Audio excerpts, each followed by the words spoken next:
sampai muncullah fenomena pemilu melawan kotak kosong. Ingat ya, pemilu melawan kotak kosong ini bukan hanya terjadi di satu daerah, pada akhirnya diobok-obok atau didesain sesuai keinginan elit politik alias si tangan besi.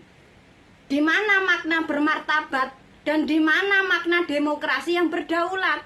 Di mana?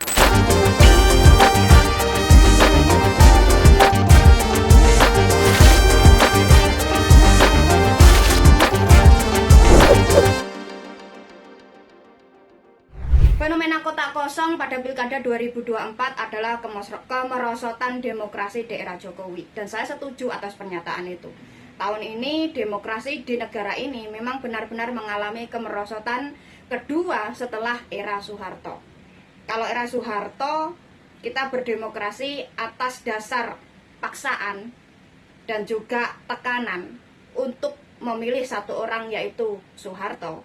Kali ini kita mengalami fenomena itu lagi, tapi kita berhadapan dengan kotak kosong dan satu nama calon. Susah payah kita reformasi di tahun 98 untuk memperbaiki sistem demokrasi agar supaya fair, adil, dan bermartabat.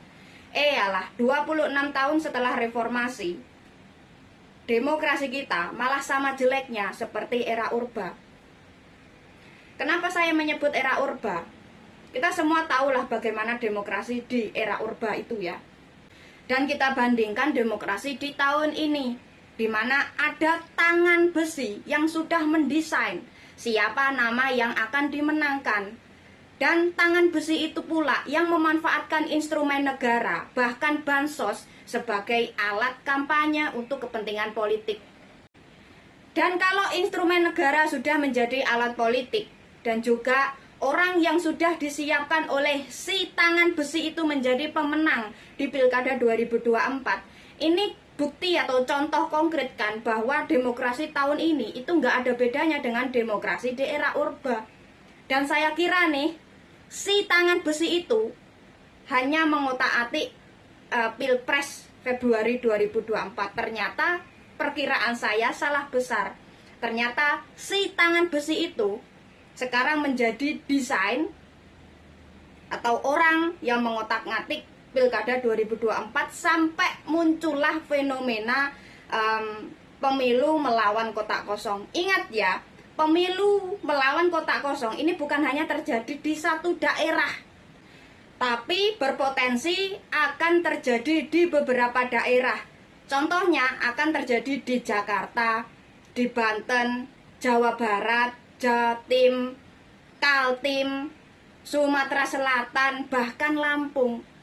Kalau sudah ada lebih dari 5 daerah berpotensi akan terjadi melawan kotak kosong, inilah bukti memang ada grand design yang udah disiapkan oleh si tangan besi di Pilkada 2024. Dan juga kalau sudah ada banyak daerah yang berpotensi menjadi atau melawan kotak kosong, ini juga contoh konkret atau bentuk fisik dari contoh kemunduran demokrasi. Dan ada banyak daerah yang berpotensi cuma ada satu nama calon dan melawan kotak kosong. Ini hanya terjadi di 2024.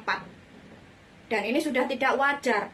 Kalau cuma ada 1 atau 2 daerah melawan kotak kosong, oke lah, itu masih dianggap masuk akal dan bisa masuk nalar. Lah ini lebih dari 5. Nalarnya masuk di mana coba?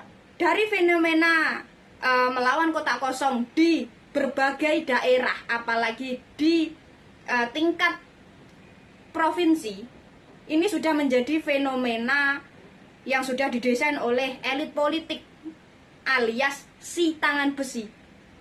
Kita sedang menghadapi yang namanya pura-pura berdemokrasi.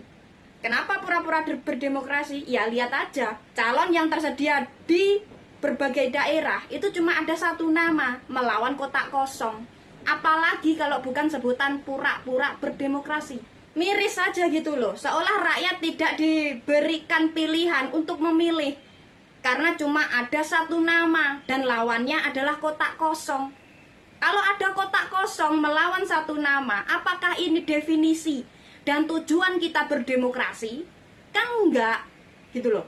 Lucu aja gitu loh. Apa gunanya kita punya partai yang berbagai warna tersebut, berbagai ideologi, kalau endingnya ketika pemilu rakyat tidak diberi pilihan. Dan apa gunanya juga negara memberikan dana politik ke berbagai partai tersebut kalau ketika pemilu rakyat cuma disuguhkan satu nama.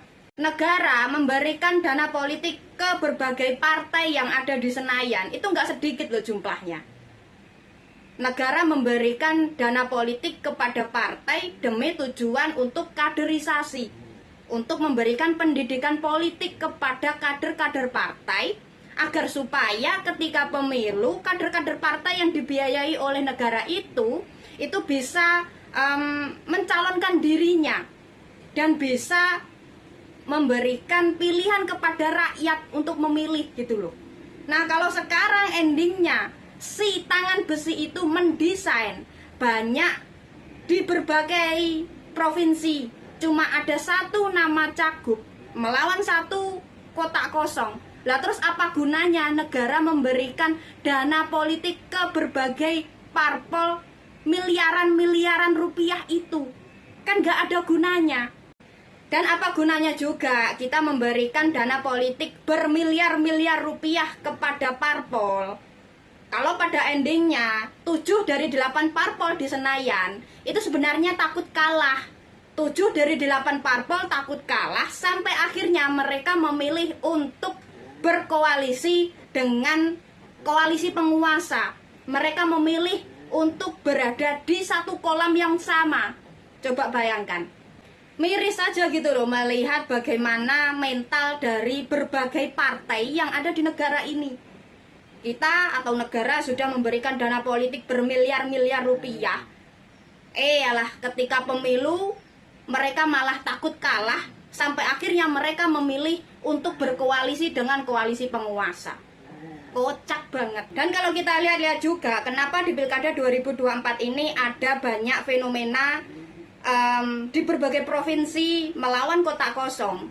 Ini adalah upaya atau grand design dari si tangan besi untuk menghambat satu partai untuk mendapatkan koalisi, untuk menghambat satu partai untuk mencalonkan satu nama lagi. Kalian udah pasti tahu siapa nama partai itu. Iya, partai itu adalah PDIP. Dan kalaupun nanti ya seandainya PDIP tidak punya teman koalisi untuk mencalonkan satu nama, ini bukan mutlak kerugian dari PDIP. Oh, tentu bukan. PDIP meskipun tidak mencalonkan nama, udah pasti PDIP akan menjadi oposisi yang bermartabat. Tapi yang menerima kerugian terbesar itu udah pasti rakyat setempat itu sendiri. Yang jadi pertanyaan di sini adalah apakah rakyat sudah siap menerima yang namanya kerugian atau penyesalan dari adanya satu nama melawan satu kotak kosong ini? Yang tahu jawabannya adalah kalian sendiri, dan tanyakan kepada hati nurani kalian sendiri. Apakah demokrasi melawan kotak kosong ini sangat menguntungkan kalian atau bahkan merugikan? Dan kalau kita bicara soal hukum, memang benar adanya melawan kotak kosong itu diperbolehkan oleh undang-undang. Tapi ingat juga, memenjarakan seseorang memakai atau memanfaatkan undang-undang ITE itu juga diperbolehkan. Tapi apakah ini tujuan yang kita inginkan? Tentu tidak, kan? Selama ini kita bereformasi, kita membuat undang-undang, kita berdemokrasi, tujuannya kan kita memilih dengan bermartabat dan untuk menjadi negara demokrasi yang berdaulat.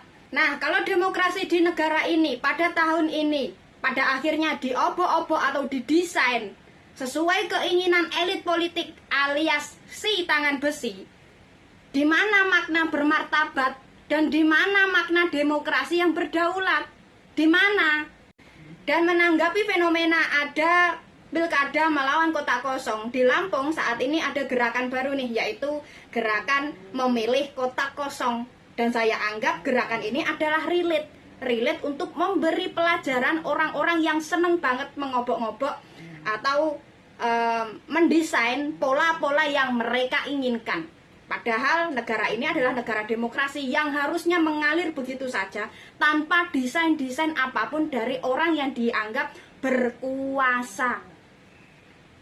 Dan saya setuju kalau ada gerakan memilih kota kosong ini. Ya, itu tindakan kita ini untuk memberi pelajaran kepada orang yang berkuasa atau demen banget ngobok-ngobok pilkada itu loh.